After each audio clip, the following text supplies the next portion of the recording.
Bienvenidos a Salud Integrativa, la medicina personalizada del futuro. Hoy tenemos un programa muy interesante, ya que traemos todas las novedades del Congreso de Medicina Antienvejecimiento Funcional Integrativa que se llevó a cabo en la ciudad de Miami.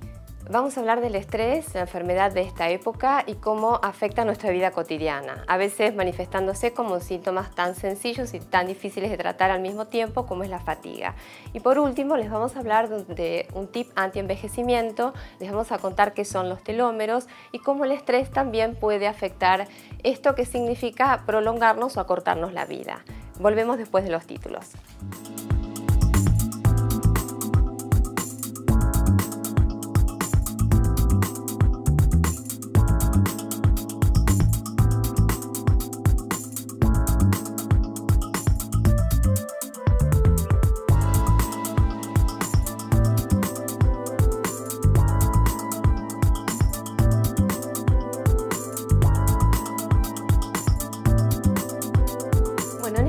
Vamos a hablarles y a contarles el congreso que se realizó en Estados Unidos en mayo de Medicina Integrativa, Funcional y Antienvejecimiento. Tenemos muchísimas novedades, pero quizás una de las cosas más interesantes y que creemos que es la medicina del futuro se refiere a la medicina personalizada. ¿Cómo podemos personalizar nuestros estilos de vida? Sabemos que hay mucha investigación respecto a cómo los genes interactúan con el medio ambiente y que subyaciendo todo esto tenemos nuestros estilos de vida que van a hacer que estos genes se expresen. Entonces, en principio queremos dejarles la idea que no solamente necesitamos dar un consejo, sino tenemos que individualizarlo. Y de eso vamos a hablar con Beatriz en este bloque.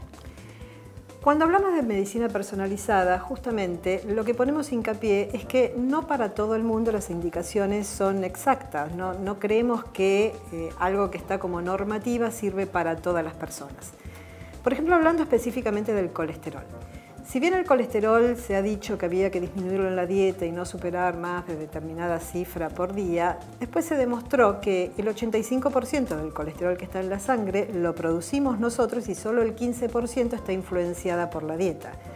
A mí particularmente en esto de la medicina personalizada me parece importante destacar que los valores de colesterol no son para todo el mundo lo mismo. No es que consideramos que todo el mundo es bueno que tenga el colesterol cuanto más bajo posible, porque hay pacientes que por su riesgo cardiovascular uno puede querer ese colesterol más bajo y hay otros pacientes que donde el riesgo cardiovascular es intermedio, empieza a tener importancia cuánto puede responder esa persona al estrés, porque necesita también el colesterol para responder al estrés, cuán importante en esa persona son los síntomas de una disminución de la producción de hormonas sexuales, porque necesita del colesterol para producir hormonas sexuales, y cuánto puede influenciar en que tenga Alzheimer en el futuro.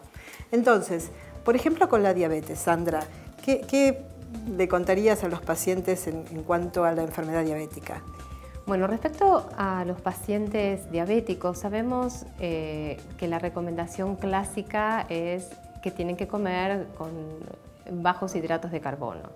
Es importante tener en cuenta que muchas veces los pacientes no saben reconocer qué estamos hablando cuando hablamos de hidratos de carbono, qué son proteínas, qué son grasas.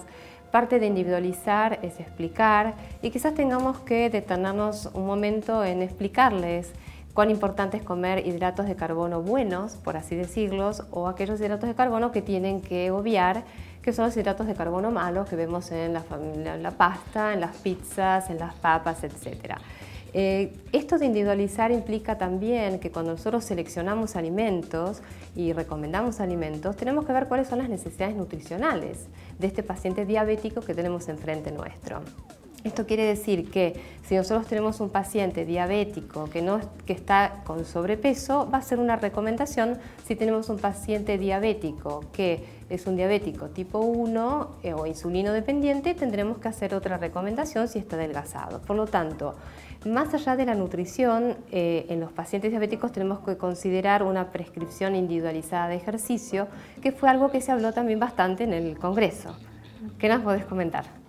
En realidad, siempre se dice, por ejemplo, en forma generalizada, que 150 minutos de ejercicio por lo menos semanales disminuye la incidencia de un montón de enfermedades crónicas, aumenta el nivel cognitivo. Pero la cuestión es que no en todos los pacientes el mismo tipo de ejercicio es el que es beneficioso. De hecho, hay estudios genéticos que demuestran en cada paciente qué tipo de ejercicio es más beneficioso para que tenga efectos mejores, pero además, no todos los pacientes tienen el mismo consumo de oxígeno basal, no todos los pacientes tienen el mismo metabolismo basal. Nosotros, haciendo medicina personalizada, tratamos de tener de todos los pacientes una medición de su metabolismo basal para saber cuánto realmente, por ejemplo, si lo ponemos en un plan de disminución de peso, cuánto gasto calórico necesita ese paciente para poder ayudarlo a bajar de peso. Otro tema muy importante, creo que en algunos lugares no se le da la importancia que damos nosotros, es la influencia del estrés en las enfermedades. Vos, Sandra, en general, contale a los pacientes qué recomendamos. Bueno, en el Congreso se habló básicamente del estrés como causante de enfermedad. Nosotros sabemos y lo vemos en la práctica que los pacientes estresados se enferman y tenemos muchas maneras de valorar desde el punto de vista bioquímico cuál es el mecanismo de adaptación de este paciente ante el estrés. Por lo tanto, considerar medir cortisol, medir DEA-sulfato, son hormonas esenciales de la médula adrenal, que son glándulas que están encima de los riñones y que son las que van a salir a luchar y a defender nuestro cuerpo cuando tenemos un estímulo estresante sostenido y repetido.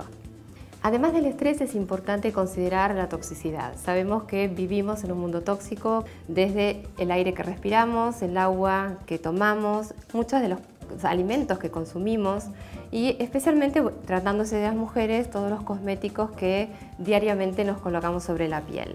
Sabemos que hay metodología diagnóstica, especialmente estudios genéticos, que nos permiten saber cuál es la capacidad de defensa que cada individuo tiene respecto a todos estos factores tóxicos que están en la atmósfera, y esa también es una manera de individualizar. Si nosotros tenemos delante un paciente que tiene, desde el punto de vista genético, riesgo a desarrollar enfermedades porque no puede detoxificar, por ejemplo, metales, bueno, vamos a tener que recomendarles un tratamiento específico de detoxificación, medir sus metales en pelo y tratar de hacer soporte nutricional que siempre es adecuado.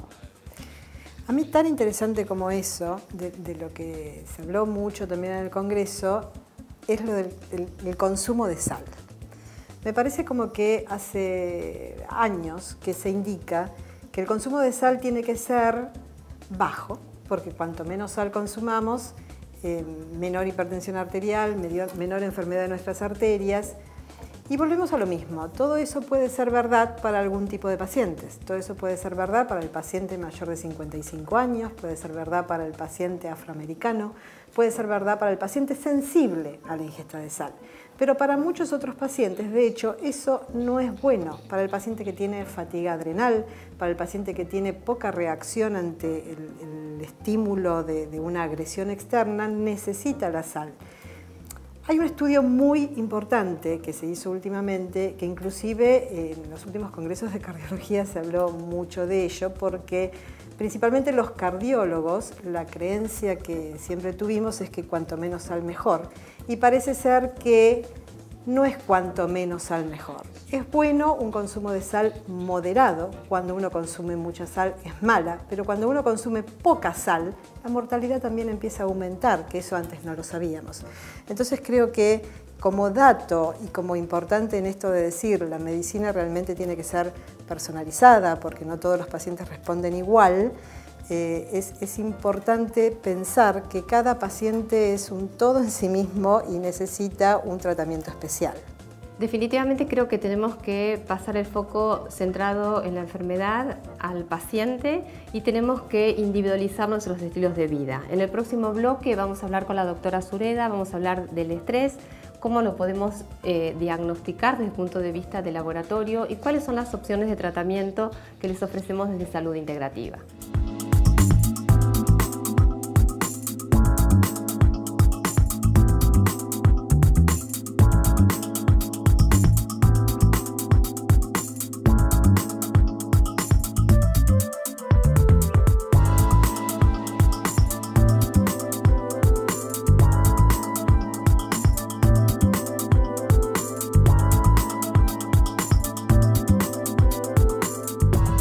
estrés representa el 75% de los motivos de consulta a los médicos de atención primaria. En general hablamos del estrés con muchas connotaciones y vamos a ver que podemos tener estrés de tipo positivo o estrés de causa negativa. Cuando hablamos de estrés positivo estamos hablando quizás de una mudanza, o estamos hablando del ascenso a algún trabajo, o cuando hablamos de estrés negativo puede ser el fallecimiento o un evento que es imprevisible e incontrolable. En realidad, desde el punto de vista científico, hablamos de estrés cuando el cuerpo no puede adaptarse a las exigencias del medio ambiente que muchas veces se tornan imprevisibles e incontrolables. Vamos a hablar de esto y mucho más con la doctora Sureda en este bloque. Acompáñennos. El estrés es indispensable para nuestra supervivencia. Tenemos de manera permanente un estado de alerta que nos permite reaccionar cuando percibimos un peligro, dando una respuesta que se llama de huida o de lucha. En esta fase, nuestro organismo produce una hormona que se llama cortisol, que es la hormona del estrés, y también otras sustancias que se llaman neurotransmisores, que lo que hacen es permitirnos adaptar nuestro organismo a ese peligro inminente que percibimos. Nuestro organismo también deja de prestarle atención y pasa a un segundo plano otros sistemas de nuestro cuerpo que no son indispensables para sobrevivir en ese momento. Por ejemplo, el sistema digestivo y el sistema reproductor. Esta es la causa por la cual algunas mujeres que están sometidas a un estrés crónico tienen problemas de fertilidad, por ejemplo. Nuestros ancestros, hace miles y miles de años, tenían un medio mucho más hostil que el nuestro y utilizaban esta respuesta de estrés agudo de manera permanente para defenderse, por ejemplo, del ataque de los animales predadores. No es lo que nos ocurre a nosotros. En nuestro caso, es mucho más frecuente tener un estrés crónico y sostenido en el tiempo. Esto hace que nuestra producción de cortisol se mantenga también elevada en el tiempo y estas hormonas, que son beneficiosas, necesarias e indispensables en el corto plazo o en el estrés agudo, se vuelven dañinas para nuestro organismo en el largo plazo. Por otra parte, también tenemos que tener en cuenta que existen dos tipos de estrés. Hay un estrés positivo y un estrés negativo. Un estrés positivo, por ejemplo, se da cuando estamos organizando nuestro casamiento, cuando tenemos un hijo, cuando nos recibimos, cuando nos mudamos a una casa que nos gusta mucho o cuando tenemos un ascenso laboral, por ejemplo. En cambio, hay otro estrés que es negativo y ese estrés negativo puede ser agudo, cuando pasa algo que es imprevisto, que no lo teníamos pensado, como que un fallecimiento inesperado, un divorcio o una situación de violencia, pero también puede darse un estrés crónico, sostenido, solapado, que a veces ni siquiera lo percibimos como estrés, cuando tenemos otras situaciones como por ejemplo problemas económicos, problemas familiares, problemas con los hijos, una relación de pareja desgastada o un ambiente laboral que es incómodo y que no es armónico y que la verdad es que no nos gusta trabajar en ese lugar. Este estrés crónico y sostenido es el que es dañino para nuestro organismo y es dañino porque puede llevarnos a tener algunas enfermedades crónicas. ¿Cómo funciona nuestro organismo? Cuando tenemos un estrés, lo primero que se activa es nuestro sistema nervioso central.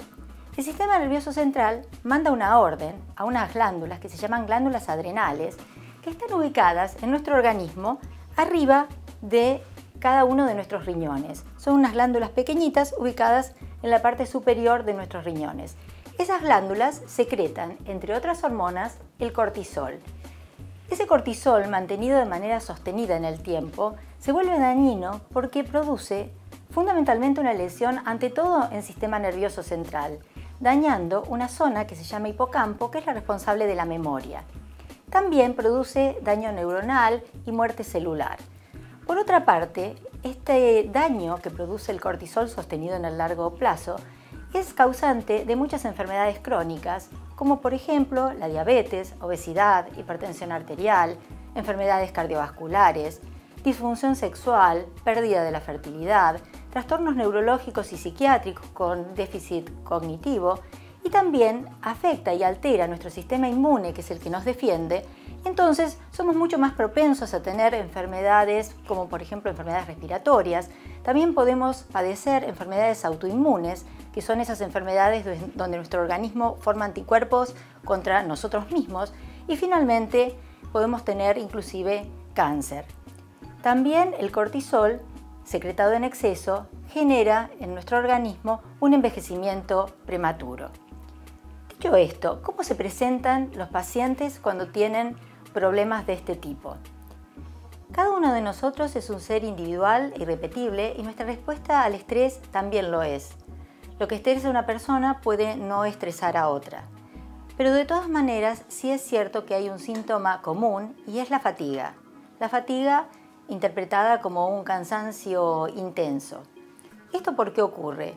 Fundamentalmente porque nuestro organismo responde al estrés, dijimos, formando cortisol.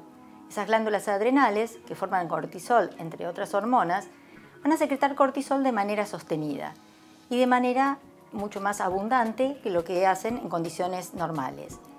Esto, prolongado en el tiempo, hace que, como todas las hormonas tienen un mismo sustrato de origen, se producen a partir de la misma materia, cuando nuestro organismo necesita formar cortisol, porque es una hormona para la supervivencia, deja de formar otras hormonas también importantes, como por ejemplo las hormonas sexuales.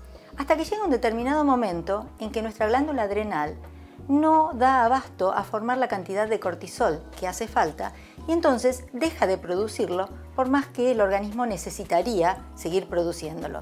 Y esto es lo que genera los síntomas en los cuadros de estrés crónico.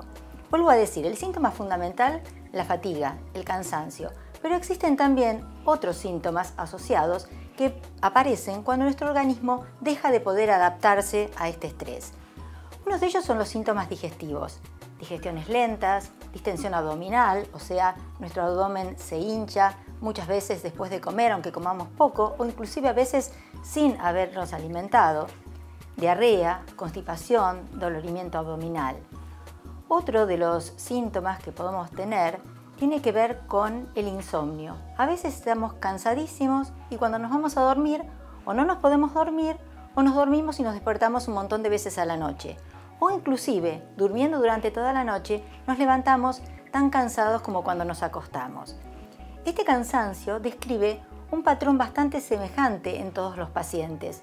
Suele ocurrir que nos levantamos muy cansados, a pesar de haber dormido bien algunas veces, nos vamos despertando durante la mañana, llegamos a estar un poco más despiertos y con más energía durante cerca del mediodía y después volvemos a tener cansancio a la hora de la siesta, en general si podemos nos acostamos y después lentamente volvemos a recuperar energía durante la tarde. Otro síntoma que puede presentarse es la necesidad imperiosa de comer, o sea, un aumento del apetito. ¿Y de comer qué? Algunas cosas en particular, por ejemplo, harinas y dulces, y también de tomar café y bebidas cola. ¿Por qué se produce esto? Nuestro organismo en realidad necesita de este tipo de alimentos porque lo que hacen es proveernos una energía ficticia e inmediata.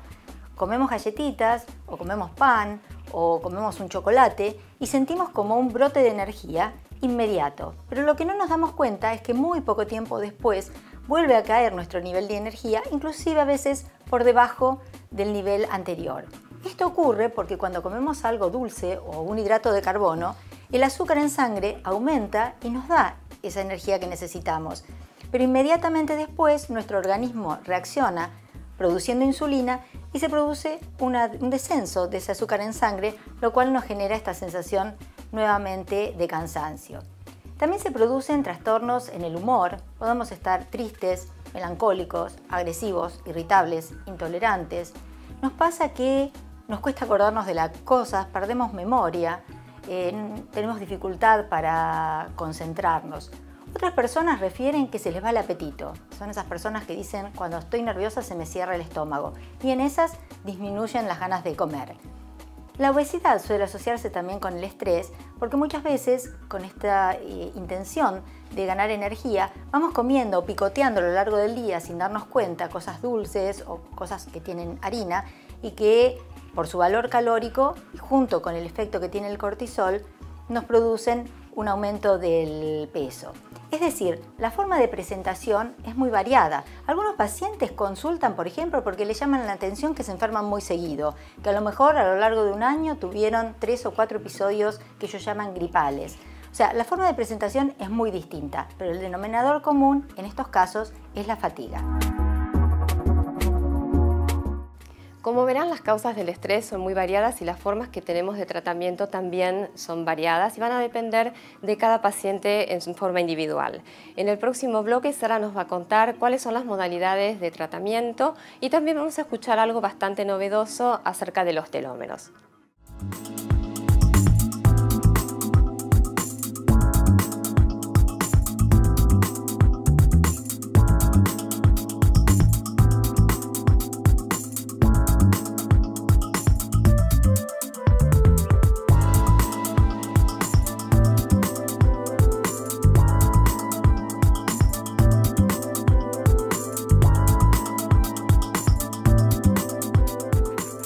Vamos a hablar con la doctora Sara Sureda acerca de tratamientos para los pacientes que nos consultan por estrés y también vamos a hablar con la doctora Beatriz Illanes acerca de cómo el estrés afecta una estructura que conocemos como telómeros. Nuestros pacientes consultan, como dijimos, habitualmente por fatiga. Y esto es muy frustrante para ellos porque en general lo que ocurre es que los médicos a los cuales consultan no les dan una solución. Y como el estrés es un fenómeno acumulativo, al demorarse el diagnóstico, lo que ocurre es que se sienten cada vez más cansados. Lo que nuestros pacientes refieren cuando vienen a la consulta es haber visto a muchos profesionales que les dicen que en realidad tener fatiga es algo normal, considerando el ritmo de vida de locos que todos llevamos hoy en día. Entonces, la gente termina creyendo que sentirse mal es algo normal y se acostumbra a esa situación. Y no debería ser así. La fatiga no es un síntoma normal, es un síntoma anormal. ¿Cómo debemos estudiar entonces a los pacientes? Lo primero que tenemos que saber es que esa fatiga no es debida a otro tipo de enfermedades orgánicas que tengan a la fatiga como síntoma.